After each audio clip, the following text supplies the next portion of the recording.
Give me all you got! All those moments will be lost in time.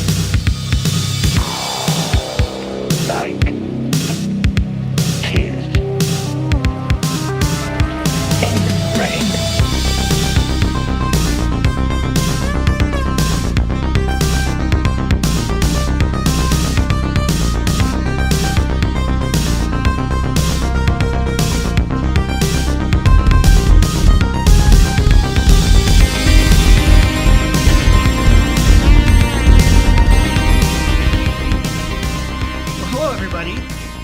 And welcome to this special edition of The Beard and the Bald. Cheers. Cheers.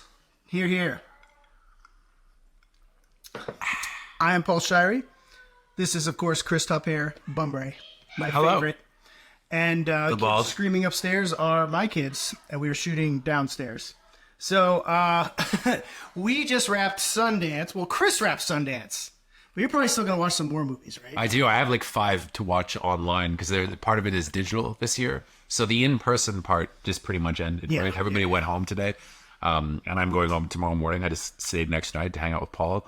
But yeah, starting tomorrow, I have like 5 more movies to watch on the digital platform. I've already reviewed like 16. So yeah, I'm pretty wiped. Is it 16? I'm at like 16, 17. I probably watched like closer to 20, to be honest. Holy crap. So I've started, it's gotten to the point that I've started to forget what I was watching. Like I was trying to think of something I read a review for earlier, and I was just like looking through my last couple of days, like in terms of tickets, to try and figure out what I had actually seen. And yeah, because everything's just blurring together.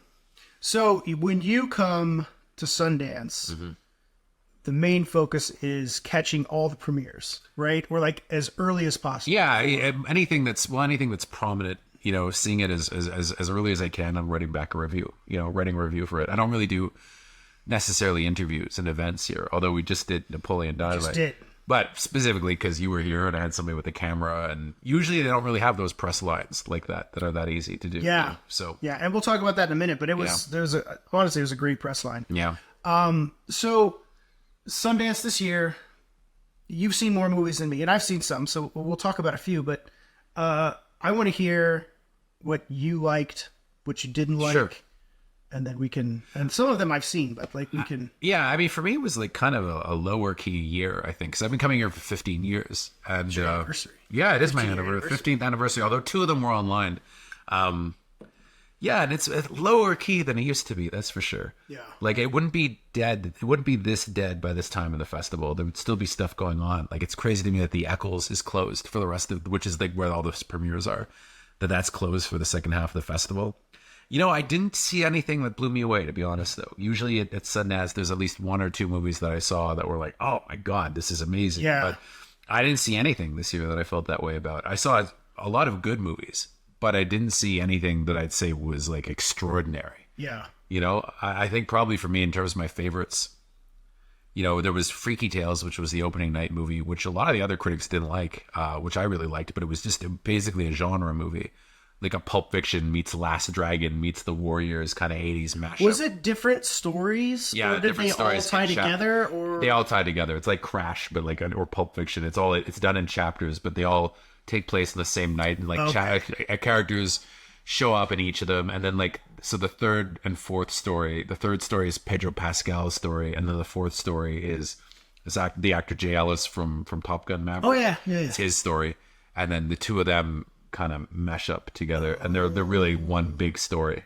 That's cool. Yeah, for like the second half of the movie. I was not able to see that one. It's too bad. It's a lot of fun. And Chris has the quote. I'm actually still wearing. I didn't mean to. I already got that my wife made fun of me for wearing this, but I didn't mean to. Yeah, a lot of good action though in that one. Pedro Pascal's great in it, and kind of like a hard-boiled role. And Ben Mendelsohn's a scummy bad guy. Is there Brie Larson in it? No Brie Larson. No. Because from the directors of. Yeah, it's from the directors of Captain Marvel. Honestly, it's nice that they're like.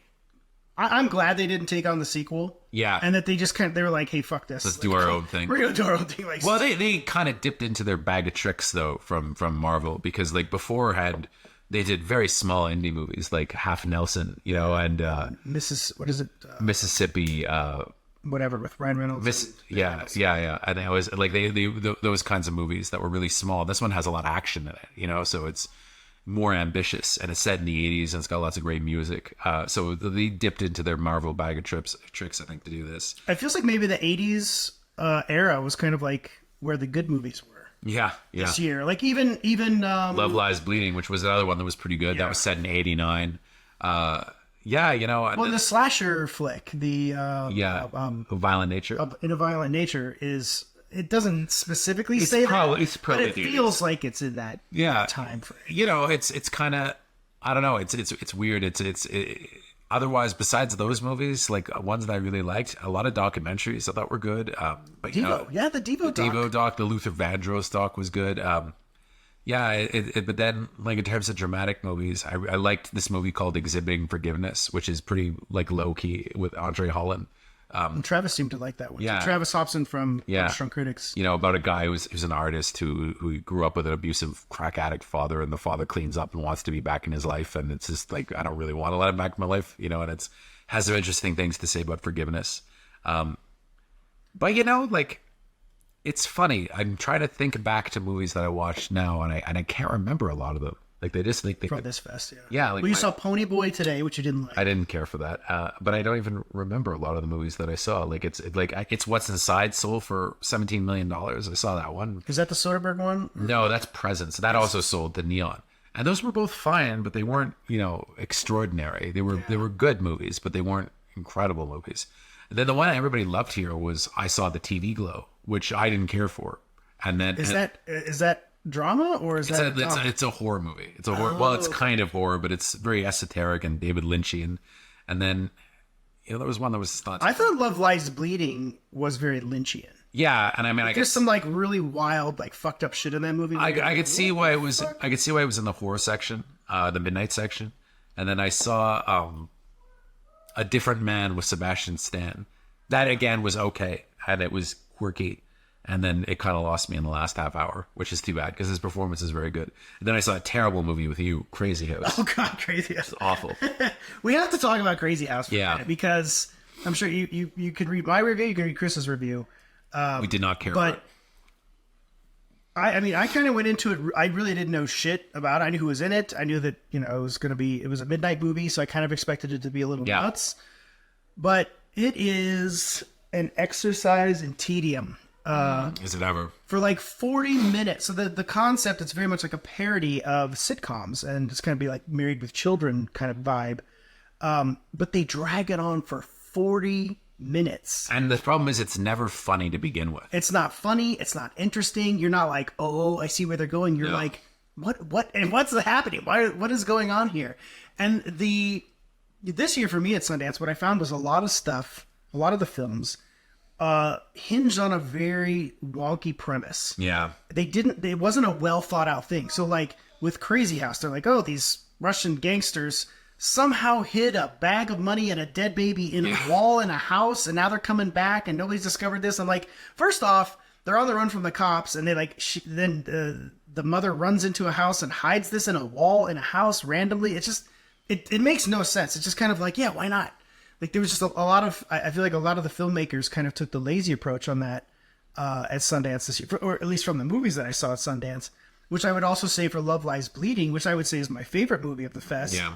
But even then, there was a lot of stuff that was just very like, you just kind of have to accept it. And they just don't really deep dive into it, which is, it's a little obnoxious. And then In a Violent Nature was very similar too, where it was just kind of like, I found the origin story of the killer like very half-assed. I mean, I think it's deliberately so to some extent. But then I was reading about how it was the first movie to take the killer's perspective, but I kind of got reamed for that on Joe Blow, because people were like, oh, it's been done before, and they were like Sleepaway Camp 2 and a couple other movies. So who the fuck saw Sleepaway Camp 2? I don't. But they're hardcore genre fans on the site. So yeah. To me, I think, but there's a movie where it like follows that all the way through. Yeah, I never saw it. What the fuck ever. A lot of walking in it. Yeah, like if you enjoy walking, like a lot of steps. Like I wrote in my review, it's like Friday the 13th, Jason goes on a hike. Like that's pretty much what it is. Yeah. And then every now and again he stops and kills somebody. But the one thing about that, and why I would recommend the movie to anybody, is it has one of the most inventive and gory, crazy kills I've ever seen. Yeah, filmed. it's a good one. It's a very good one. And it's practical, so it's interesting. It's worth. I would say watch the movie for it. I know you can always like torrent it or. Yeah, that one scene. It'll be on Shudder though. If anybody has access to Shudder, it'll be on Shudder at some point this year, and it's Canadian. But it's good because most of a lot of good slasher movies are Canadian. Yeah. Yeah, because exploitation is a real thing. But I did like it, and I will say the killer Johnny. I liked him. I liked it. Like when there is a point where he takes us. You do see him unmasked. Yeah, there's a certain innocence there. Yeah, it's an innocence, but he also looks freaky as shit. Yeah, he does. Yeah. So I kind of like that. Like I like to be like, oh man, that dude is freaky. Yeah. It's not like, oh, that dude looks lame. I was like, that if you saw that motherfucker, you'd be like, yeah, ugh. Yeah. But so Love Lies Bleeding for me, I think is the best movie I've seen thus far. I do have a bunch of online ones left to watch, but I would say all the ones I've seen in person. Yeah. For the fest, and I haven't seen anywhere near as many as you. Love Lies Bleeding is by far.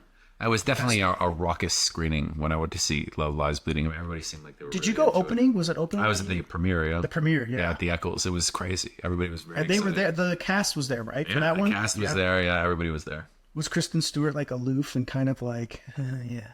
I wasn't. I didn't stay for the Q&A. I never stayed for the Q&A. In fact, I made a real ass of myself because they kept the lights off because they expected everybody to stay for the Q&A. I was like, I'm going, and I was sitting with a fellow journalist. And I was took off in the middle, and I was walking over people. I just didn't give a fuck. I was sitting next to like Amelia Jones or whatever, and I was like, I don't care.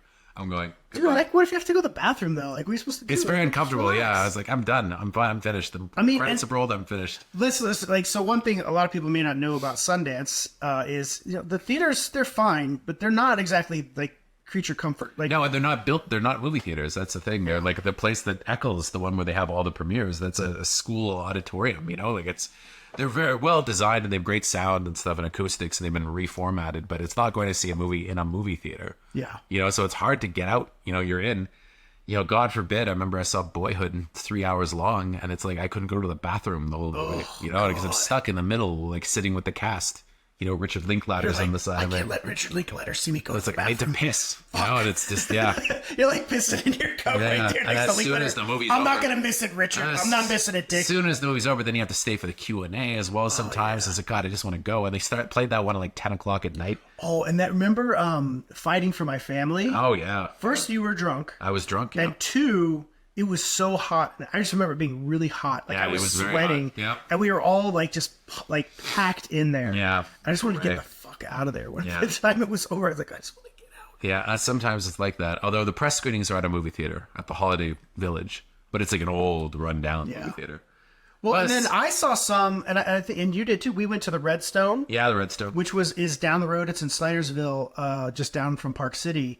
I've never been there before. I've driven past it like a bajillion times. I've never even gone in that area. Yeah. And it was fine. It's kind of like a rinky-dink hole-in-the-wall theater, and it was fine. Yeah. And that's where we saw In a Violent Nature. And then I saw one at the Rose Wagner Center in Salt Lake City. I've heard that's nice. And it was cool. Like, I sat in the balcony and everything, which was new. I had no idea, like, they screen movies there. And I'm glad I looked at because we were having dinner, you, me, and Travis, and I was like, I thought it was at Eccles. And I was like, oh, I'm almost there. And I looked at it and I was like, oh, fuck, I gotta drive to Salt Lake City. But I didn't want to miss it, and I'm glad I didn't. No, it was good. And the theater was freaking completely packed when I saw it. So I feel like, I don't know, I'd probably get the audience prize. What do you think? Yeah. What do you think for winners? Like, by the time I put this up, they'll probably already be out there. But let's see if we're right. I think Love Lies Bleeding will probably take the premieres. Excuse me. I think I saw the TV Glow probably take Midnighters, even though I didn't like it. It seemed a lot of people did. If not, it'll be... What about audience? No, it'll be it's What's Inside for the Midnighter. But I don't know. We'll see. What do you think Crazy House is going to take? Nothing. Worse than the best. Somebody was telling me that on Letterboxd they like have everything ranked, and like Crazy House is pretty much near the bottom. It's so bad. Yeah. I mean, and if also with Crazy House, if you have an aversion to seeing like dogs be harmed in a movie, don't watch Crazy House. That was the last straw, I think. The golden retriever gets his head blown off. Yeah, that was the last straw. It looks very fake. Yeah, even though deliberately so. Yeah, and then like they go and move the body later, and it's like they're moving like a stuffed animal or something. He just like kind of tosses it aside. So yeah, Crazy House was dope. The other thing we saw together was Devo. Oh yeah, and I didn't want to go. I was gonna tell you, it's not that I didn't want to go per se. It's just that I had no desire to see it. I was like, I don't really need to see a Devo doc. but Chris Bumbray had a pistol in his belt, and he pulled it out. Yeah. And he pointed it to my head, and he's like, "You're gonna go see this fucking Devo." I really like Devo. What can I say? I was interested. I was very interested in seeing it. So it was good. You know what? It kind of reminded me of, which I wrote in my review, was that it kind of gave me vibes of Montage of Heck. Yeah. In terms of using like old footage and Yeah. kind of piecing it together. Yeah. And then a little bit of Exit Through the Gift Shop. Yeah. Which is probably my favorite documentary. I love Exit Through the Gift Shop. It's like, I love it. It's like kind of just kind of crazy and erratic with lots of different footage and old footage with mixed with new interviews. And but yeah, I learned more about Devo than I ever had. any Expert knowledge now. of. It's the same thing. Honestly, you should have seen the Luther Vandross talk with me. It was the same thing. I mean, you describing it the other day was enough to make me want to watch it. Yeah. And you did the same thing. So this is a non-Sundance thing, but Chris, we met up the first day, and Chris was telling me about Beekeeper. Yeah, about how crazy a time I had watching Beekeeper, which I wasn't excited for at all. But He spoiled the whole movie for me. I spoiled it because you weren't going to go see it, though. That's the thing. You were like, I don't really want to see it. And I was like, well, this is how crazy it gets. And I spoiled the ending. And then he was like, oh, I need to see it. And he went and he loved it. I think I went the next day. I was like, I gotta go see this, man. I don't want to miss it. And I loved it. I thought Beekeeper was great. And I did have expectations because Chris set me up. And I was like, let's see if Chris is full of shit. But he was not full of shit. And I watched it. I was like, this is fucking amazing. Yeah. So Beekeeper is a lot of fun. People have asked me like on X, they're like, hey, what does it compare to? And I'm like, well, it's kind of like an 80s, 90s hybrid of movies. It's got some John Wick in it. It's like a canon movie if it had a budget, kind of. Yeah. Where they had these crazy high concepts. Like imagine Invasion USA if it had a better budget. And the villains are really colorful. Like, Very they're like colorful. comic book villains. Yeah. Yeah, like Josh Hutcherson is great. And I think if anybody's out there, you're watching this, you're on the fence, I definitely would say check out. 100%. Even if you don't normally like Jason Statham movies. And he's hit and miss for it. Yeah. And because he actually takes some hits in this one. Yeah, he does. A couple. He gets bloody. Yeah. That was amazing. And really, the truth is, I got to that part, right up to that part in the movie. It was at that point I was noting, I was like, all right, this has been pretty fun, but the motherfucker still hasn't taken a hit. Yeah. He's like gone through all these guys. There's not a speck of blood on him. And then that dude comes out and just like rocks his world. Yeah. And I was like, all right, now we're good. There's another movie I saw during Sundance. This is not at Sundance, but I just have to mention it. I saw Mean Girls, the musical. And listen, my stepdaughters love that movie. I actually love the Mean Girls movie, the original. But dude, the musical is so terrible. The music is terrible, and I don't blame the cast. They just showed up and did what they were asked to do. But it's a fucking awful movie. Yeah. The music is just so terrible. There's nothing catchy. There's nothing memorable, and it's just so unnecessary. The things that they think they do new to make it fresh doesn't do any of that. It's just the most unnecessary, shitty musical ever. So, anyways, don't go see Mean Girls musical. That's all the story. So, Chris, when I first got here, you and I talked kind of about where Sundance is going, where it's been. What is your kind of prognosis for the future of Sundance? I don't know. I mean, it's kind of grim, to be honest. Like, I don't know if I'm even coming back next year. Like, it's gotten so small in the last couple of years. I think the pandemic did a number on it. I think the strike also did a number on it. I think a lot of movies that might have gotten into the festival would have shot this summer and didn't shoot after all. It was low key. There was stuff there. There were people there. But it wasn't as packed as it normally was. There wasn't as much press. There wasn't many volunteers. A lot of venues that they used to use weren't being used anymore. And the fact that the Eccles, the biggest theater, got shut down halfway through, they're like, okay, that's it. In the last 4 days. That is weird, isn't it? Because there's more screenings for like the next 3 days. Yeah, but they're all more small theaters, though. They're all very small theaters, and it's just doesn't. And they've added a lot of P&Is, which are the press and industry screenings. They've added a whole bunch, but just doesn't make any sense to me. It feels like the whole festival is kind of petered out a little bit. But I think also the kinds of movies that used to come to Sundance, like these big star-driven movies where you get like big movie stars that would do their Marvel movie or whatever, and then they do their own thing. The one that was for me would go to Sundance, and then now that's become prestige TV. I think like The Bear would have been a Sundance movie years ago, or Welcome to Chippendales would have been a Sundance movie. Now it's going to like streaming. Yeah, now they're all streaming content series is going and streaming series, and then things aren't getting picked up here and aren't going to theaters. I don't think I've seen anything here that's actually going to open in a theater. I mean, it's What's Aside is going to Netflix. Well, I know Love Lies Bleeding is. Well, that's because it came with a distributor. It's A24. Yeah. But I feel like a lot of the stuff is going to go to streaming. The stuff that's going to get picked up. So It's kind of gone. It's kind of on its last legs, I think, unfortunately. So let me ask you this though: since now that the pandemic is, because it's a shock if you compare it to how it used to be 15 years ago. That's for sure. do you feel like maybe things will catch up by next year? I don't know. Movies going We'll into see. You production? know, I'm curious. I'd like to come back next year and see how it goes. But I don't know. You know, it really depends. I'm curious to hear how well it's sold. It's just, How do they measure that? Is there some kind of metric that they use? I guess to so. I measure- guess it's tickets, but I don't even know if that's even important. I think what's important is what kind of impact the movies have afterwards. And there hasn't been anything that's come out of Sundance in a while that has had a major impact. So I don't know. But I will say this, and you've experienced this too, is like a lot of the screenings are still sold out. Yes, of course. You're Yeah, they still are. packing houses, Yeah. so that's, I guess, good, right? Yeah, they are sold out. You know, so that is good. People are still coming. But the press, though, the word has many. Usually the Holiday Village is absolutely packed, and I was able to show up 15 minutes before movies and go to see them, which usually is never the case. They didn't have to open the bigger theater that they usually would open that was dedicated to slam dances here. I don't think Sundance is going to disappear, but a couple more years, I think it's going to be a kind of a shadow of what it used to be. But a lot of the people that were involved with it originally are not with us anymore. Yeah. You know, Robert Redford's not involved anymore. You know, it's a very different programming team with a very different vibe, a very different perspective on things. So, you know, the kinds of independent cinema that are being made by younger directors that have a different mindset than a lot of people did back then. So it's a different kind of film for a different kind of time. And I feel like the young people, they don't necessarily go see things in theaters anymore. They see things streaming. They watch stuff It's true. online, you know? I mean, if we can ask my son right now, and he tells me the same thing, because I made Dash watch 7 the other day for the first time. He's never seen it. And I was like, hey, let's watch a movie. Let's watch a movie. And he's like, and, you know, I was like, how come he was watching YouTube. Yeah. He was watching people play video games, right? And I was like, why? I was like, why are you sitting watching this? Why don't you watch a movie or something? Why are you going to watch people play a video game? He's like, Dad, like, nobody does that. None of my friends just sit down and watch a movie. Yeah. And I was like, really? Never? Like, you never just like put on a movie? Which is bullshit, because he does put on movies sometimes. But that is the thing. Like, they'll just put on YouTube and let it play. Yeah. Like, whatever content, rather than like seeking out a film and watching that film. Whenever I get together with friends and they come over to my place, though, we always end up just watching YouTube, though. It's always what happens. I mean, it's kind of... So, I mean, when you think about that, what does that mean for the next generation of filmmakers? What kind of films is a generation raised by YouTube going to make? They make movies like I saw the TV Glow. Like, it's very much for the YouTube generation. You know, it felt like a bunch of small ideas strung together and turned into a movie. Is film over, Chris? Oh, might be. Might be. My kind of film might be. I don't know. We'll see. I will say this, though.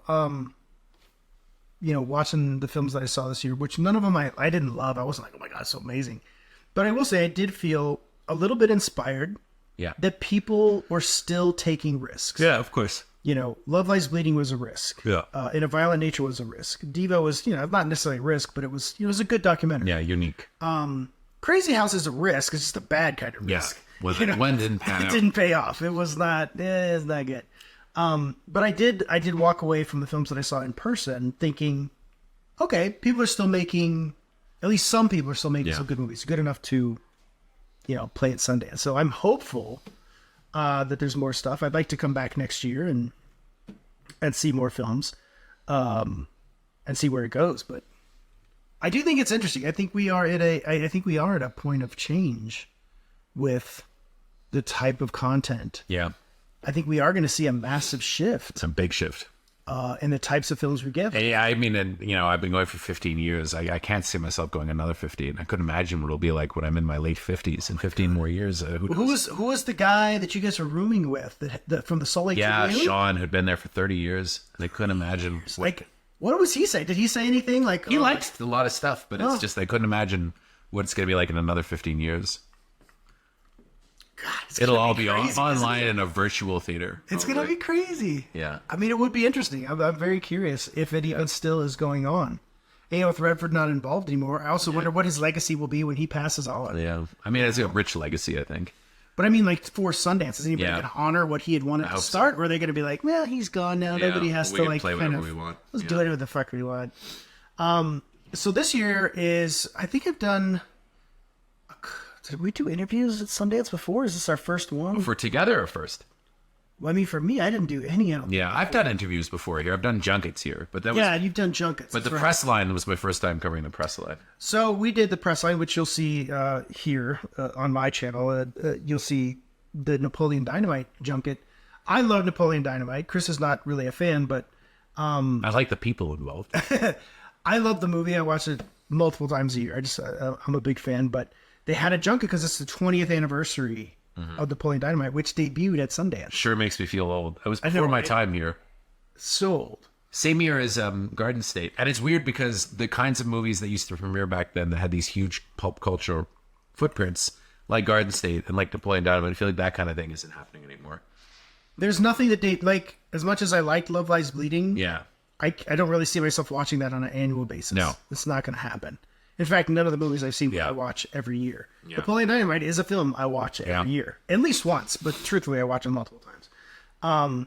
So we did interview them, and honestly, the press line was great because I feel like, it's an older movie. Probably a lot of people are like, I'm not going to talk about that. But the thing is, because it had such a big cultural impact, Yeah. there is an audience for it. Like, people are still hungry to know more about Napoleon Dynamite. Where are these people? And, what about a sequel? Is there going to be a sequel? Why hasn't there been a sequel, And I thought it was fun. Like, the people were awesome. John Heater was there.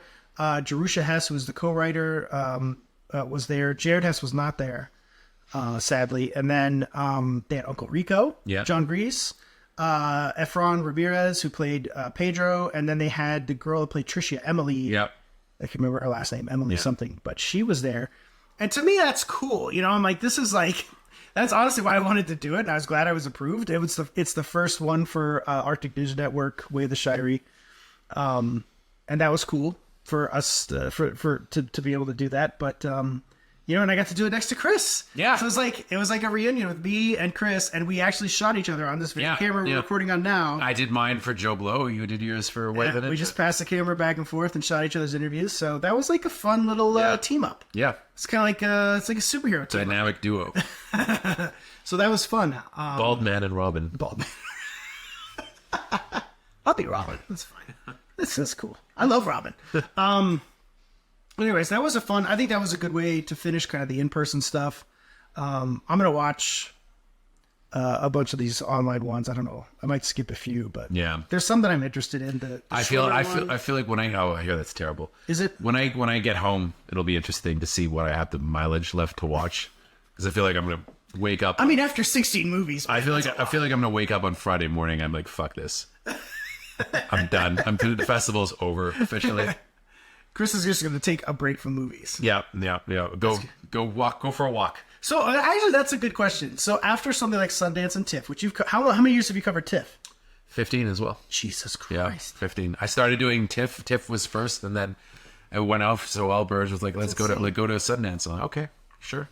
So when it's over, do you feel like I was watching any more fucking movies? Usually what I do on my last night, which I didn't do this year because I'm hanging out with you, so it's similar, is that I usually would just go to a hotel room and just fucking sleep.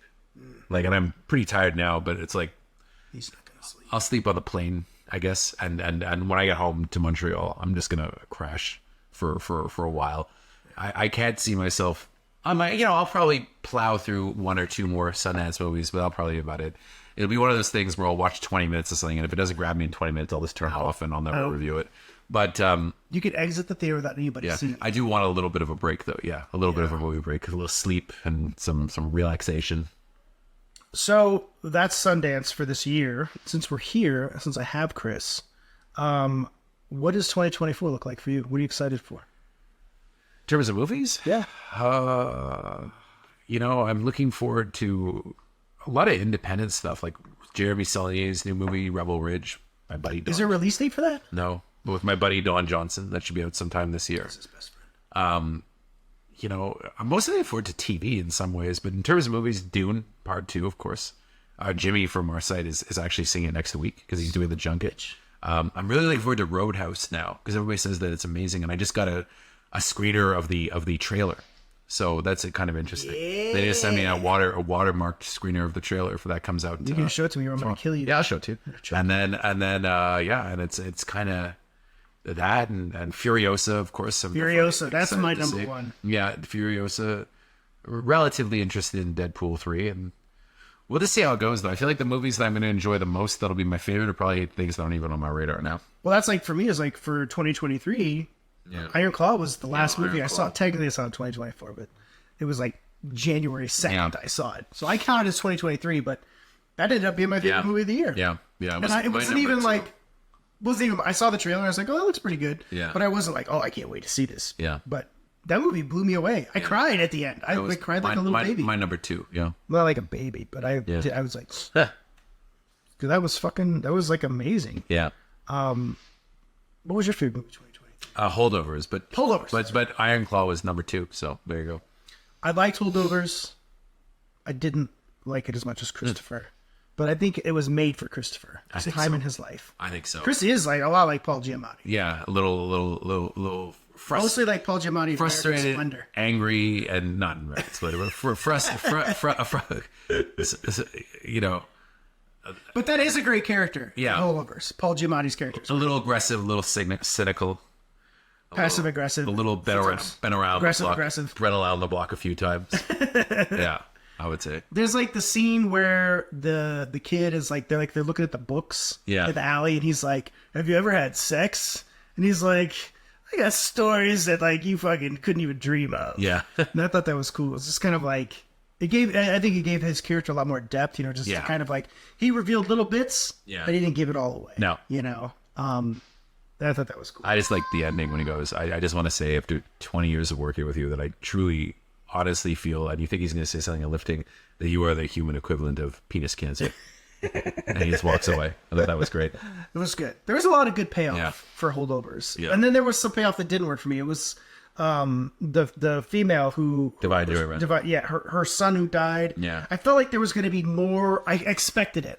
Maybe that's the problem, is I expected there to be more of some kind of connection between her and the kid, but it was more like she was just kind of there to help, to like support or whatever. Yeah. But that was the part where it's kind of like didn't come together for me. So anyways, that's pretty much it. We just wanted to catch up with you guys since I have Chris here, and we thought we would do like a little special edition Beard and the Bald. What the future holds for us, we don't know. There's still lots to explore, but hey, if we have a moment and we can check in and say hey to all of you.